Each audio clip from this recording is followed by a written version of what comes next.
Hey, architecture firm owners and emerging leaders. Get ready for unparalleled insight into the development of a world-class architecture firm and a worldwide organization driving the digital transformation of the design and construction industry. With Build Smart, the podcast that's changing how our profession operates.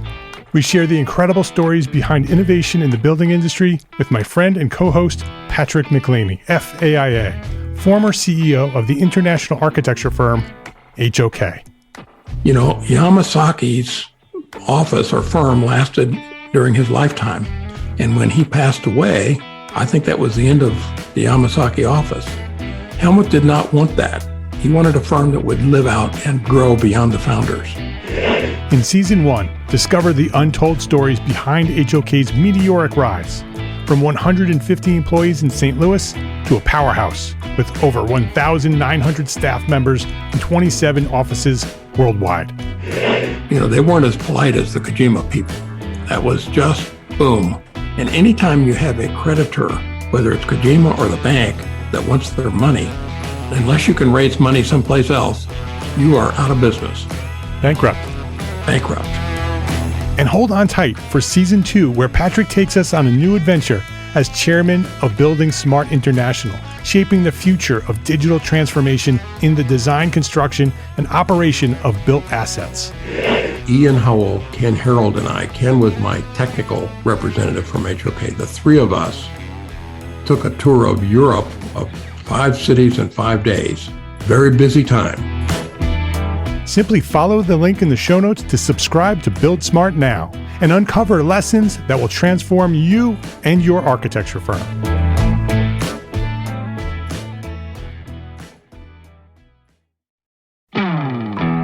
Hey, architecture firm owners and emerging leaders. Get ready for unparalleled insight into the development of a world-class architecture firm and a worldwide organization driving the digital transformation of the design and construction industry. With Build Smart, the podcast that's changing how our profession operates. We share the incredible stories behind innovation in the building industry with my friend and co-host, Patrick McLeamy, FAIA, former CEO of the international architecture firm, HOK. You know, Yamasaki's office or firm lasted during his lifetime. And when he passed away, I think that was the end of the Yamasaki office. Helmut did not want that. He wanted a firm that would live out and grow beyond the founders. In Season 1, discover the untold stories behind HOK's meteoric rise, from 150 employees in St. Louis to a powerhouse with over 1,900 staff members and 27 offices worldwide. You know, they weren't as polite as the Kojima people. That was just boom. And anytime you have a creditor, whether it's Kojima or the bank, that wants their money, unless you can raise money someplace else, you are out of business. Bankrupt. And hold on tight for Season 2, where Patrick takes us on a new adventure as chairman of Building Smart International, shaping the future of digital transformation in the design, construction, and operation of built assets. Ian Howell, Ken Harold, and I, Ken was my technical representative from HOK. The three of us took a tour of Europe of 5 cities in 5 days. Very busy time. Simply follow the link in the show notes to subscribe to Build Smart now and uncover lessons that will transform you and your architecture firm.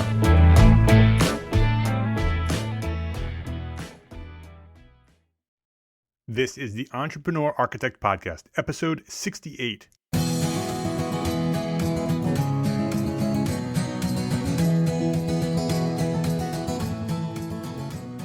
Welcome back to the Entrepreneur Architect Podcast. My name is Mark R. LePage, and this is the podcast dedicated to a successful life as a small firm architect. Whether you have plans to someday start your own firm, you're in the process of launching a startup, or you might be an experienced small firm architect just trying to make a difference, this podcast is for you.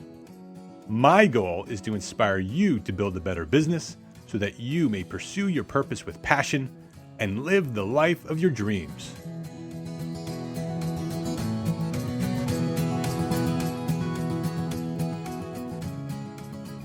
Do you ever wonder what might happen if you chose not to work late on a deadline because you needed to take care of your family? Do you ever daydream about working part-time but wonder how it might impact your career? Do you ever wonder what it would be like to stay home on Fridays with your little baby? Or to leave work early every day to get your kids off the bus? Or to leave early most days to see your kids' soccer games or swim meets or baseball practice? How would these impact your career? Maybe others would think that you couldn't travel anymore, or maybe you wouldn't be given the premier projects because others think that you're less available. And maybe they'd be right. Is this going to delay your career progress? And does it matter? That's a quote from a recent entry at the new blog, arkamom.com. Do you ever wonder?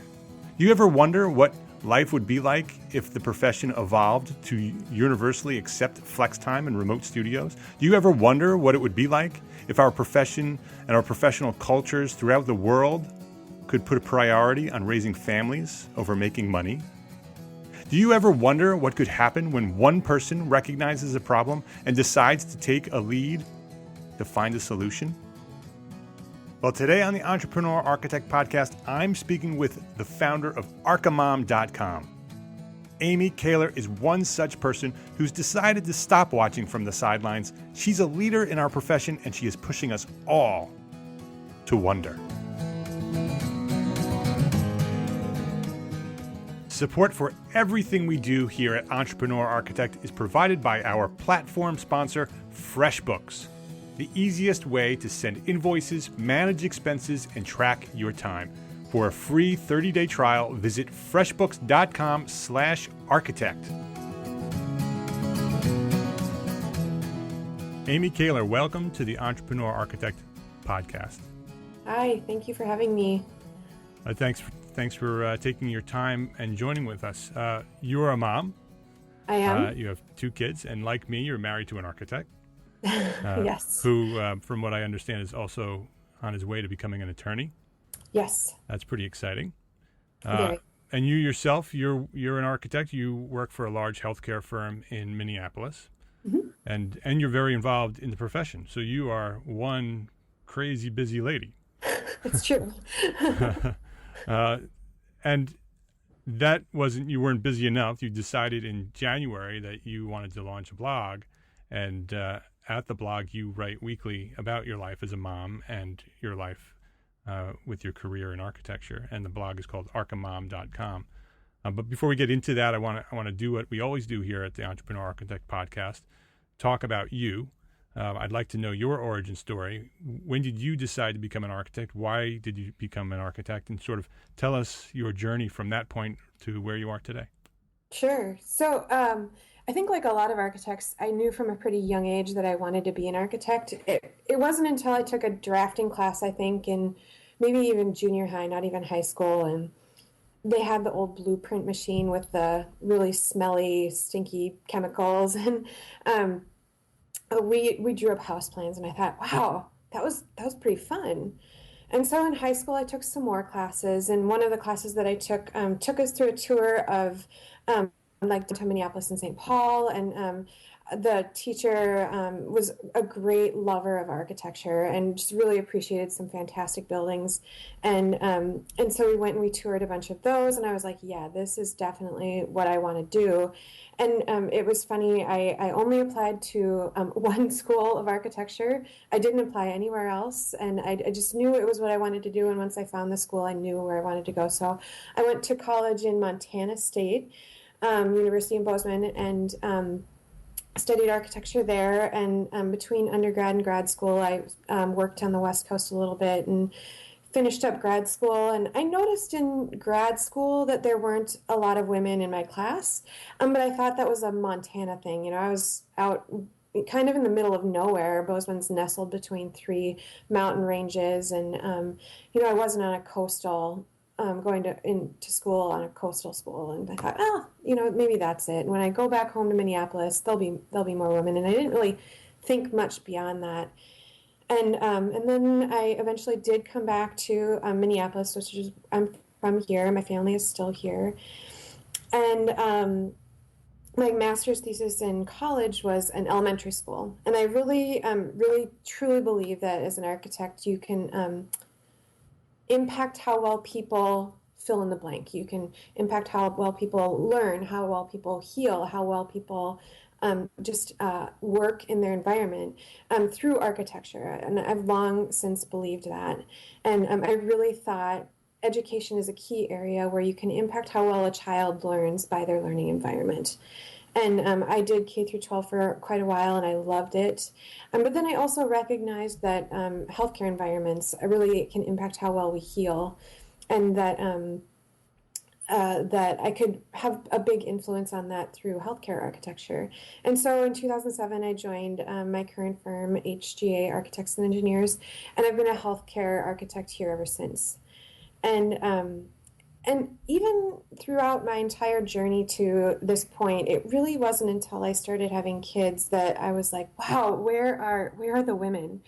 HGA is a great firm to work for. We have a lot of women in leadership roles, and actually a lot of moms in leadership roles here. And I feel so fortunate to work at a firm that is really supportive of women in the profession. And I was able to I kind of reached a critical point, a turning point in my career where I was really ready to take the next step and advance my career. And I was able to get the career advice that I was looking for through a lot of the women that are here. My healthcare department is nearly 50% women. So I had a lot of mentors that I could call on, which was great. But a lot of the women that were in senior leadership, their kids were older and they were also really busy. And so I started kind of networking with some moms in the area to find out, like, I remember vividly one night I was, as you mentioned, my husband's in law school. My team was working on a deadline. Everybody was here at the office, but I had to go home because my husband had class to take care of the kids. So I went home and I took care of the kids and got them nestled into bed. And then I got my computer up and I started to work and something crashed. The network connection, Revit, something.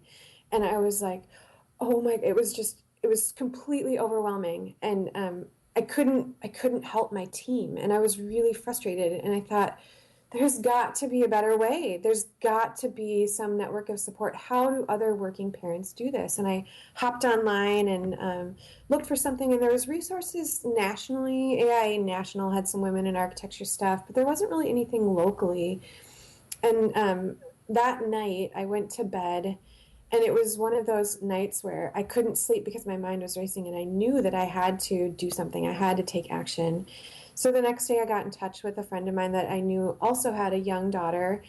And I said, hey, do you deal with some of these like work-life balance issues? And she was like, yeah, I totally do.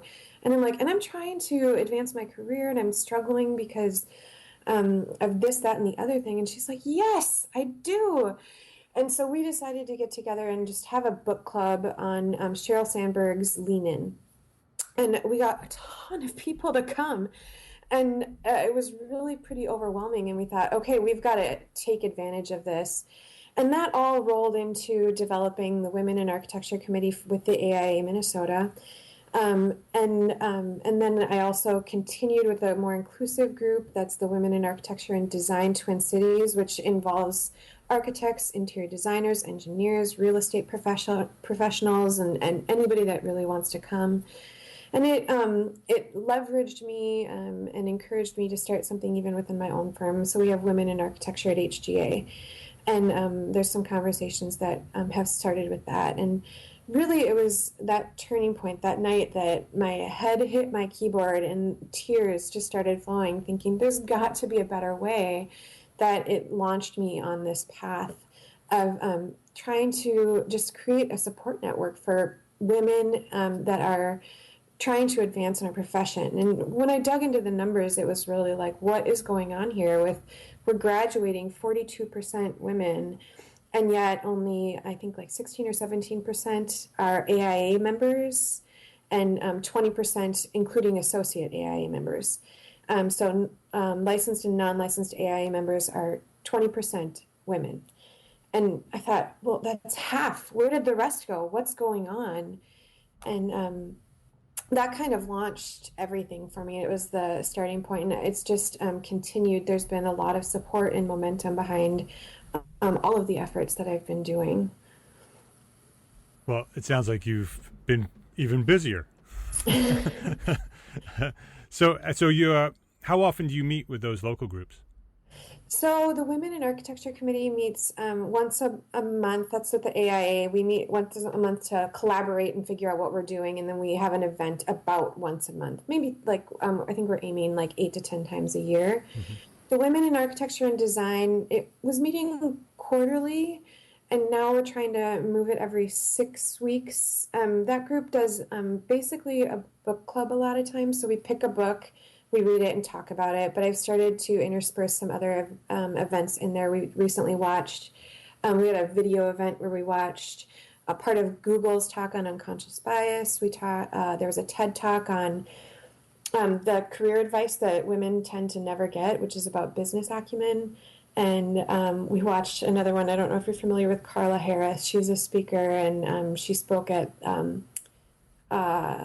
Take the Lead launch event, and she just some really inspiring words and had discussions around those.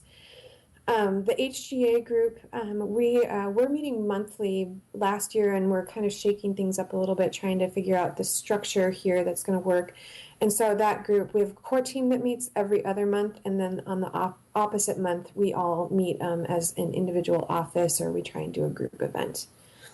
Do you find that those networking opportunities are helping the situation and helping solve some of the problems that parents have with being full-time professionals?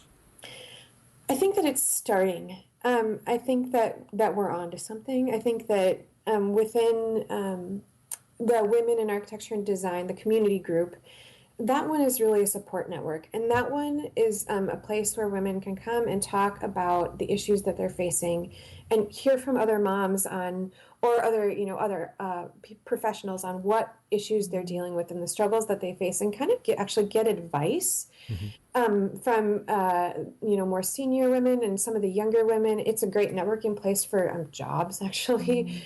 We've had people exchange resumes, and people talk about what's working in their firm and what's not working in their firm and the struggles that they have. So I think that one is really starting to get going. The AIA group definitely is starting to make waves. We're talking about a research project and how we can do that. I spoke last year at the our AIA Minnesota convention on the topic. It was called Establishing the Business Case for Women in Architecture. And that really, I think, is starting to make an impact. I've made that presentation widely available to anybody that's interested. I'm happy to share it. But other people are starting to take that presentation and give it within their firms to talk about why it's important for firms to support women and why diversity within firms is important. And so I do think that things are starting to happen. And with the other efforts that are happening throughout the country, I think that the momentum is really building, and we are going to start seeing meaningful change. The work that Rosa Sheng is doing with the missing 32%, and I know you've interviewed her before, Yep. and AIA National, somebody from AIA National contacted me through my blog, actually, to talk about how do we better support moms that are coming back after a leave of absence, whether that be they've just had a baby and they're gone for the kind of more traditional 12 weeks that's allowed by FMLA, or they've been gone for 12 years. How do we better support them to on-ramp back into their profession? And I was really, really heartened to hear that AIA National is interested in this and interested in taking action. Yeah, I find that once an independent architect decides that they're going to take the lead and that they're going to go make a difference, and that's when momentum starts. Right. It works from the bottom up. It doesn't work from the top down. The AIA only is responding because there are members like you who are taking the leadership and deciding that this is an issue that is important, that this is something that we need to address, and you're doing something about it. You're not just sitting there complaining that the AIA is not doing what they're supposed to be doing. Right. You're starting these groups. You're meeting with these people. You started a blog. You're making waves. You're making the issues come to light, and you're giving an opportunity for other women and dads to have a a support group and a way to make change. So I applaud you for that. Thank you. And I think you brought up a really key point. You said and dads. And I think that it's one thing to have a conversation in any of this, whether we're talking about women, diversity, or moms in the profession. And men are a huge part of this conversation and have to be a huge part of the conversation. I felt really fortunate. I got to attend the Missing 32% Equity by Design conference last year. Yep. And boy, there is an agent for change. That was a powerful, powerful conference. And I was really excited to see not a ton, but a number of men were there. And these were really influential men that have a platform where they can start to influence people. I think that whenever I'm talking about the unique issues that moms face, a lot of times dads face them too. A work-life balance is impossible as a parent, I think, sometimes. And we need to figure out a better way to support moms and dads throughout this. I mean, paid maternity leave is one thing, but paid parental leave would be unbelievably helpful across the board.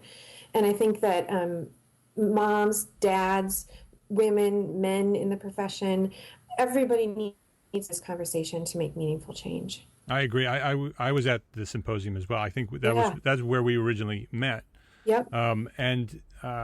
I agree. I think that it's important that not only men are involved in the conversation, but they're actively involved in the conversation, because I think the problems are not only women problems, they're industry, they're professional problems, they're problems because dads want to be home to raise their kids too. I mean, that's one of the reasons why Anne Marie and I launched our own firm.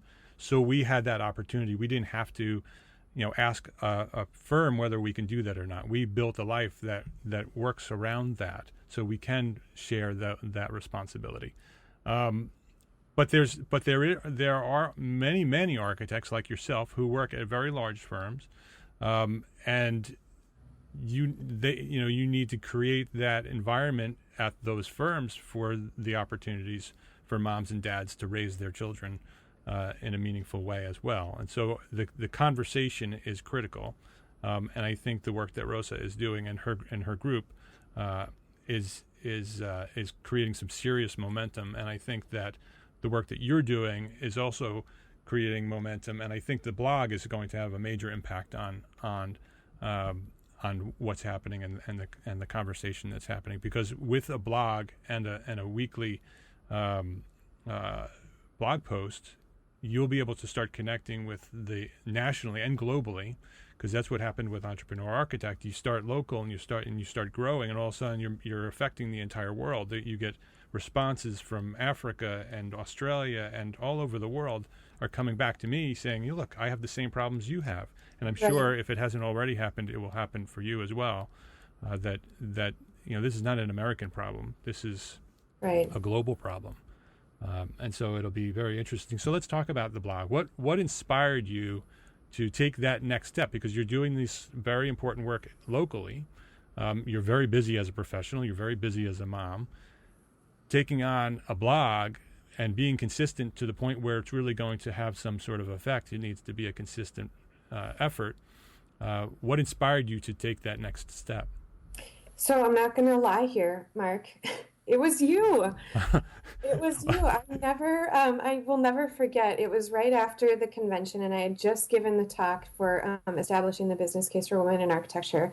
And it was like the day after I gave the talk, or maybe the next day. The convention was still going on. And I woke up in the morning, and, the first thing that I do is I grab a cup of coffee because I'm not a morning person, and I look at my phone.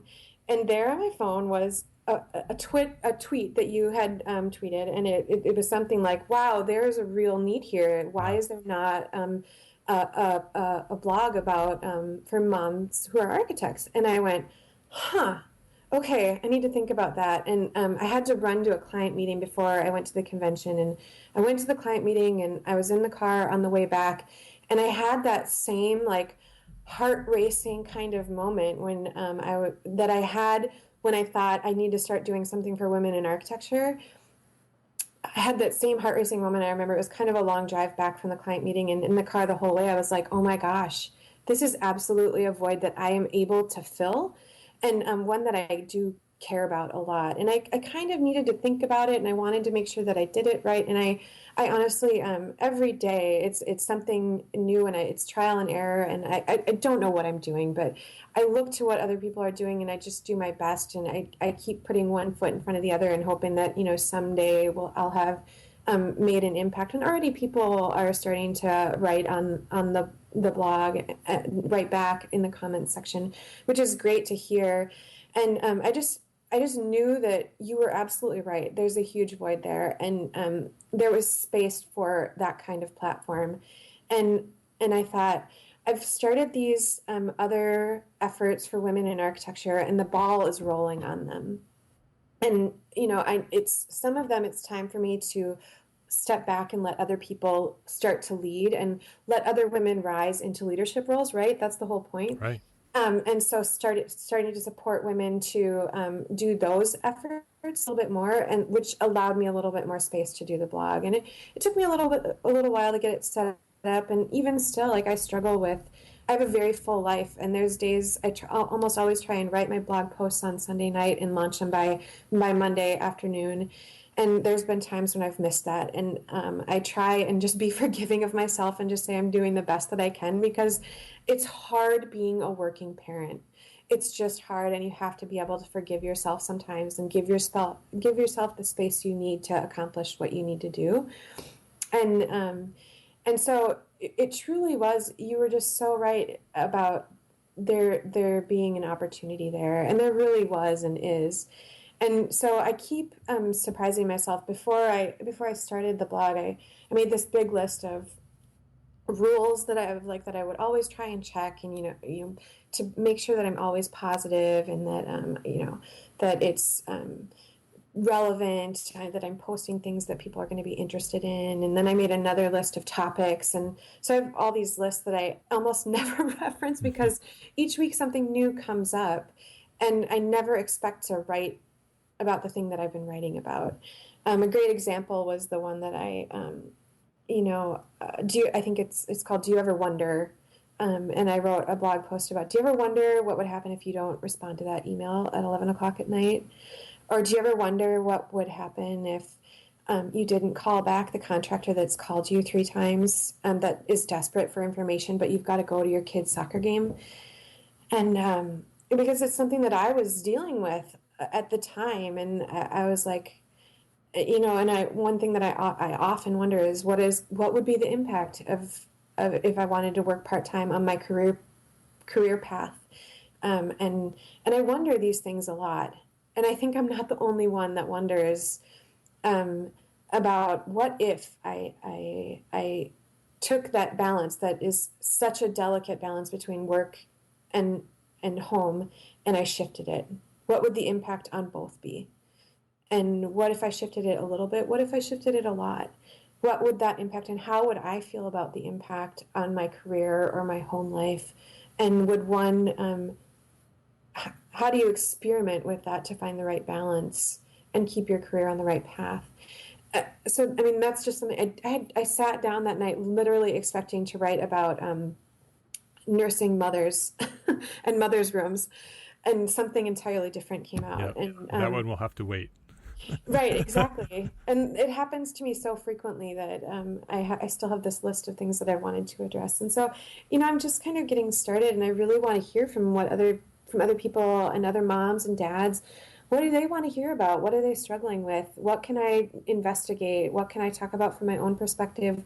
And can I go find another mom or dad out there dealing with these issues, if I'm not dealing with them myself, to write about it? And one thing that my kids are 3 and 3.5, and my daughter, and my son is 6, and he's just started kindergarten.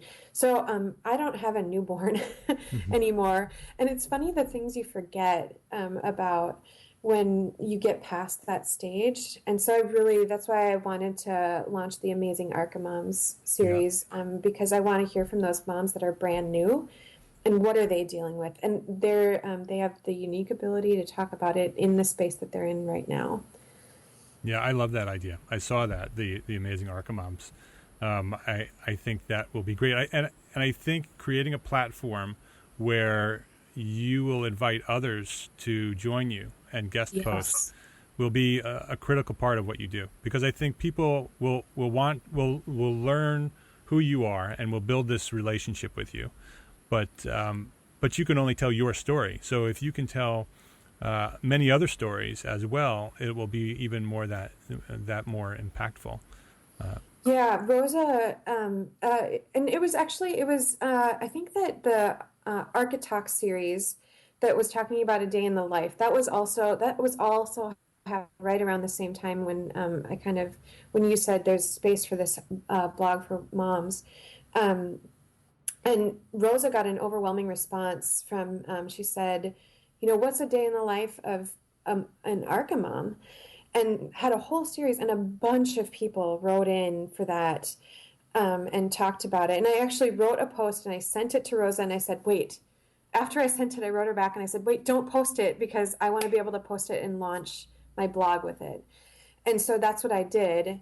But there's an amazing collection of stories on the Missing 32% blog. And I think that you're so right. I would love to hear from other moms and dads, their story and their advice, and the things that they're dealing with. I really hope to get a lot more guest blog posts. Yeah, I think there are many, many moms who are listening right now, and dads who are nodding their head right now about all the things that you're saying. And there's your invitation, people. It's arcamom.com. You can contact Amy and tell us your story. I want to know your story. Amy wants to hear your story, and we can share your story with the world. And the more we all communicate and talk with one another and share what we're going through, we'll all learn from one another. But we'll also inspire and support one another, and that change will start to happen just by us sharing the information. Absolutely. Let's take a quick break to thank FreshBooks for support as a platform sponsor. As a platform sponsor, FreshBooks has provided funding and support for our mission to become an influential force in the profession of architecture. They recognize the need for small firms to build better businesses in order to be better architects. And this week, I contacted FreshBooks and requested a service rep to help walk me through the site and show me how FreshBooks works. And within minutes, I received an email asking for a time to schedule a call. So the next day, I had a call from a very knowledgeable representative. His name was Paco, and Paco spent almost an hour with me. He walked me through each section of the process of invoicing and expense tracking, time tracking, financial reports, everything. FreshBooks does everything. So now I know everything I need to know in order to transfer my books from QuickBooks over to FreshBooks and to get started right away invoicing my clients with email. And I can even now accept credit cards. And over at the Entrepreneur Architect Academy, we're always talking about finances, and we're always looking for a solution to make managing finances simple. Well, my friends, FreshBooks is that solution. For more information and access to a free 30-day trial, go to freshbooks.com/architect and enter Entree Architect in the How Did You Hear Us section. And once you sign up, you too can request a free tour and learn everything you need to know to get started. freshbooks.com/architect, and let them know Entree Architect sent you. What are some of the things that you, as you sort of get into this and research and do the things that you need to do and live your life and write about it? Because I find that living your life and then writing about it sort of makes you reflect on what you're doing, and you very often learn from what you're doing just by writing about it. Are there any specific things that since you launched the blog in January that have changed or that have become more apparent to you, or lessons learned that you've learned? I think the biggest one that I'm dealing with right now, well, I kind of already talked about the Do You Ever Wonder story. Yeah. And that one came to me. I have been traveling for work, and it's really hard to be away from my family right now. Especially because when I travel for any length of time, we have to set up babysitters and care for the kids while my husband's at school. And it's this juggling act that's really challenging. And also, it's hard to be away from my kids when they're this young. And I imagine that that will always be the case. But right now, one of the things, I just read a great article online about emailing at night. And so lesson learned, I think my next blog post will probably be about flex time and just being able to have flexible working hours, which my firm is great at. I get my son on the bus in the morning and get in, and a lot of times I'm not in the office till 9, and I have to leave at 5. So if I have a lunch in there, I didn't get an 8-hour day in. And so they are really flexible, and I can make that time up at night. But a lot of what I am doing is communicating at this stage in my career. And so a lot of times that means emailing. And the impact of sending an email at 10, 11, 12 o'clock at night on your team can send a message, and you have to be really careful about that. And so flex time is an amazing thing, but we have to be really conscious about how we use it. And so I personally, and I'm not good at this yet, I'm not perfect, but I've started writing my emails and saving them in the drafts folder and then sending them in the morning when I get up or when I get to work. And, that is a change that has come as a direct result of this blog, I think, and of being more cognizant of what it means. And the other thing is I've really just done my best to be a resource for people to come and talk, because I have become a little bit more poised to talk about a lot of this stuff. And recently, a friend of mine is an HR director. He contacted me and said, "Oh my God, we don't have a mother's room. How is it?" He just started in this role, and he was like, "I don't know anything about." He's not a parent. And he said, "I don't know anything about it. Can you help me?" And I said, "Yes, actually, I can help you on that one." And so we talked about that. And so just becoming a little bit more of a resource has been great for me personally. But then also other people within my networks here have found support in other people as well. So that's been really fun to witness, is women finding mentors, and women just being able to connect with other women, and the support network starting to really firm up a little bit here has been really encouraging. Yeah, the "Do You Ever Wonder" blog post, I think, is something that will probably come back again and again. I would love to see you experiment with some of those "I wonders" and sort of and then report on how they worked out, good and bad, and sort of, because obviously you're a courageous woman. You've done all these things, and you've taken these leaps. It'll be interesting to see you take some leaps on things that are scary and potentially harmful, potentially to your career, and see how it works, and then others will be able to learn from those experiments. Do you imagine that you would be doing some of that kind of work? Yes, I do imagine that I will be doing some of that kind of work. And, maybe this is kind of an experiment, the email thing that I've started doing. And I still, I need to be more diligent about it. Some emails I'll send off, and some I will put in my drafts folder, depending on, who I have a solution for you on that. And I don't know the name of it, and I'll find it, and I'll send it to you, and I'll put it on the show notes. But there is an app that you can work all your email through the app, and then you can schedule your responses. So you can say, okay, I want this to go out tomorrow morning at 9 o'clock, and then hit it, send it off, and it's as if it's sent, but it sits out there until tomorrow morning at 9 o'clock, and then it sends. Oh, and so you won't have to go back to your draft box to find the emails and then send them again later. That sounds like a great app. I will find it, and I'll let you know what it is. Great, great. And I think also in terms of flex time, I think that's a huge part of the solution. That when firms begin to make flex time normal, and the culture and the it goes from being judged on time and how many hours you spent in the office, and it changes to merit and how well you did your job. And as long as you get that work done, it doesn't matter how long it took you or when you did it. If you can get to the point where firms don't have hours, my firm doesn't even have hours. I mean, we have hours, business hours for phone calls and things like that for clients. But my team works when they want to work. Some of them work on the weekends. Some of them work in the middle of the night. Some of them don't work during the week. they work when they want to work. And as long as the work is getting done and the clients are happy with the result, then business is good. And I think that can happen at the larger levels as well, at the larger firms. I think it's just a matter of changing the culture and gradually experimenting with these opportunities to see how it works and then adjust. And then, it's a cultural shift. It's not something that will happen overnight, but slowly, with people like you doing what you do, I think we'll get there.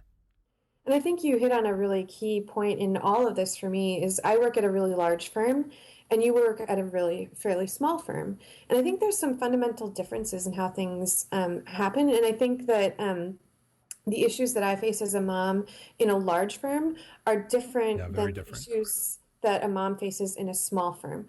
For example, in a small firm under 50 people, they might not get FMLA. They might not qualify. And so, not that a firm wouldn't offer that, but they wouldn't have to, I don't think. That's the Family Leave Act, right? I mean, that's the Family Medical Leave Act. Yep. Yeah. And so there's issues that parents deal with at small firms, and there's issues that parents deal with at large firms, and they're sometimes the same and they're sometimes different. And that's one perspective I'm really curious about is the small firm perspective, because I have my perspective, which is the big firm, and I really would love to hear from a lot of people because a lot of our architects are in small firms. And I think that there are unique issues there that talk about, that I would love to learn more about. Yeah. And what you were just talking about too, the flex time, you've been able to achieve it in your firm, which I think is amazing and great. And I think you're right. There is probably space for it in a larger firm. It's just figuring out how do you deal with that flex time. And as a parent, if you've got flexible time, to understand and prioritize your time management becomes a huge, huge, important key factor in what you're doing. And you have to be really good at time management to be able to do flex time. Absolutely. I totally agree with you. I mean, I could very easily not work ever.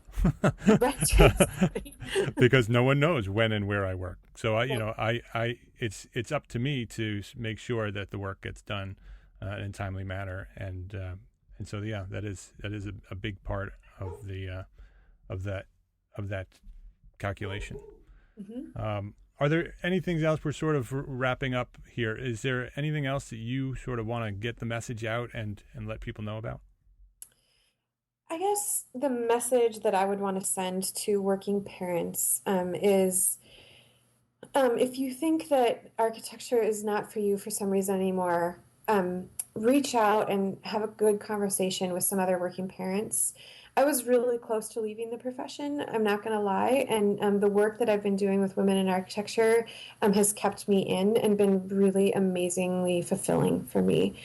And it's been instrumental in my well-being and in my day-to-day happiness.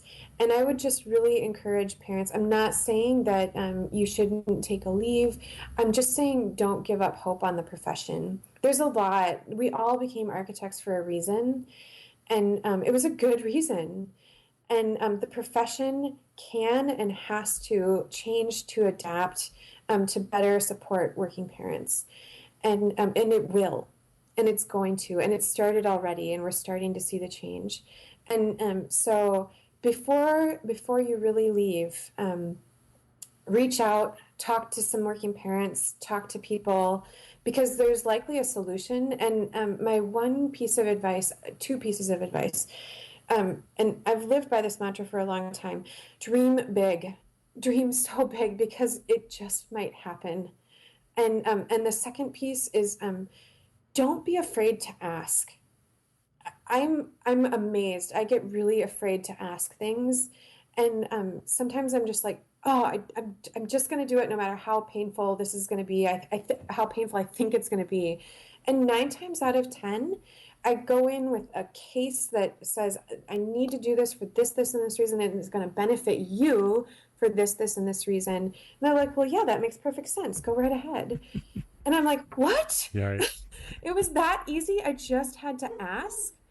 And so don't be afraid to ask for what you need as a working parent, because I bet your firm is going to support it. And if they say no, then work with them to find a solution that's going to work for both of you. Yeah, great advice. Great advice. Thank you for that.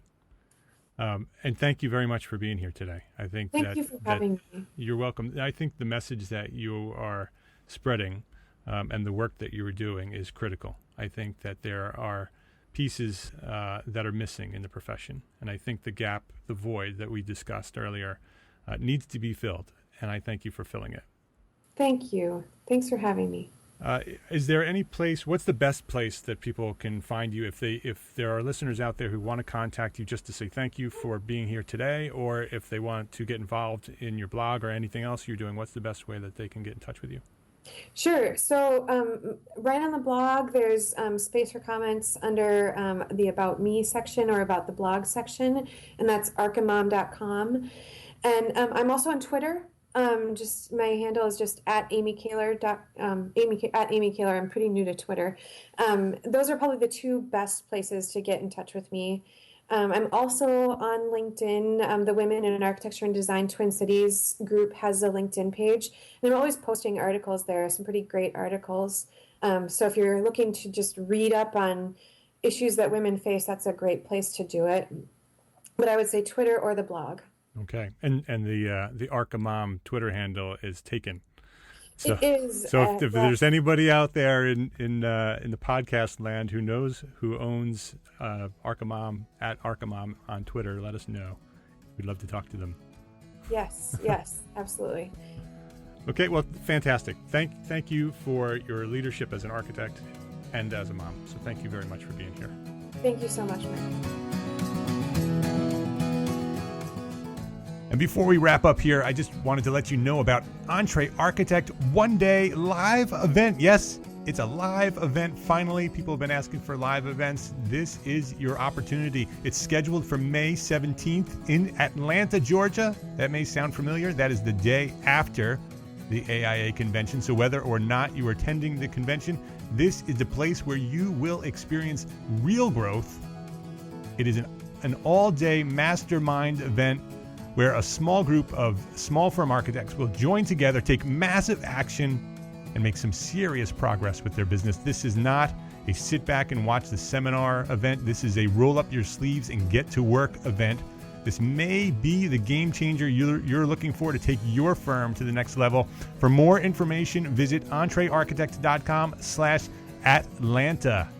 entrearchitect.com/Atlanta. And if you like this episode, as always, please go to iTunes and leave me a review, because this is how you may help me spread the word about Entrepreneur Architect and our mission to become an influential force in this profession. And yes, we are making progress. We are becoming influential, more influential every day.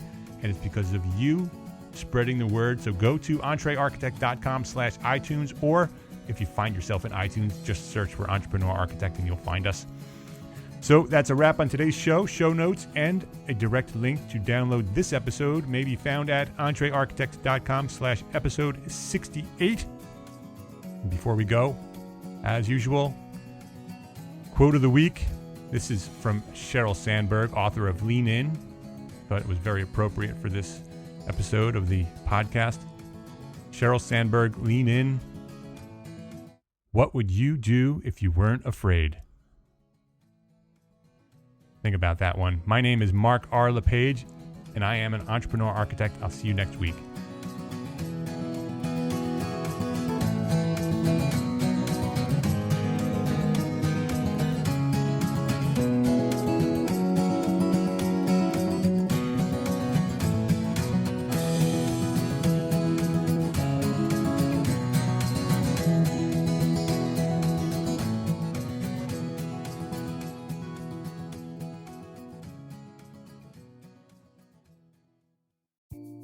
Imagine earning continuing education credits while doing exactly what you're doing right now.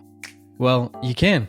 Gable Media has revolutionized the way you earn your continuing education credits with a groundbreaking approach. Forget running around town and scouring the internet for credit-worthy courses. Fulfill your CE requirements effortlessly by listening to engaging podcasts just like the one you're listening to now. Our podcasts are designed to educate, entertain, and inspire, all in a user-friendly environment. But wait, there's more. architects, Gable Media is also approved as an AIA continuing education services provider. Upon completion, we handle everything, from reporting your hours directly to the AIA to storing your certificates in your personal Gable Media profile for your self-reporting needs. So follow the link in the show notes and start earning your credits in the most innovative and entertaining way possible with Gable Media.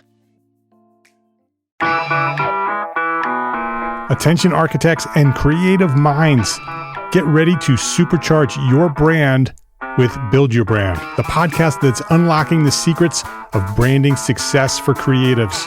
Hey there, it's Mark Arlepage, founder of Entre Architect, and I'm inviting you to join my friend, architect marketing expert Jeff Eccles at Build Your Brand podcast, where he explores the captivating stories of the world's top brands and transforms their lessons into powerful moves for small firm architects and creatives like you. In Season 1, Jeff shares the thrilling tale of Southwest Airlines, where he dissects their journey to the summit and distills it into strategies tailor-made for you.